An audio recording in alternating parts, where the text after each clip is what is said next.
ہاں صحیح حدیث ایک ہی ہے کہ آپ نے فرمایا جب جنت میں جائے گا حافظ قرآن تو اللہ تعالیٰ کہے گا جس طرح ترتیل سے ٹھہر ٹھہر کر تو قرآن پڑھتا تھا اس طرح پڑھتا جا اور جنت کی سیڑھیاں چڑھتا جا.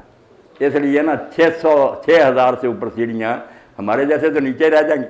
یہ حافظ قرآن پھر پڑھتا جائے گا سیڑھیاں چڑھتا رہے. مگر یہی ہے جو قرآن کو پڑھتا ہے سمجھتا ہے اور پھر اس کے مطابق عمل بھی کرتا ہے. ورنہ یہ جو ہے نا اس کے لیے عذاب بن جائے گا کہ تیرے سینے میں تو قرآن تھا تو غلط کام کرتا تھا. اس کا تو یہ عذر بھی نہیں سنا جائے گا کہ مجھے نہیں خبر تھی. وہ تو بہت پھنس جائے گا. والدین کے لیے یہ ٹھیک ہے کہ اللہ تعالیٰ ان کی بھی سرفرازی کرے گا, ان کو تاج دے گا, بڑی عزت افزائی ہوگی کہ مگر کہاں یہ جو ہے نا کہ بخشوا دے گا 10 بدکاروں کی, یہ جعلی بات ہے.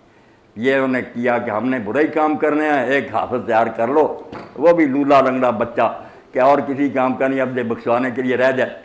دین کے ساتھ سب مذاق کر رہے ہیں.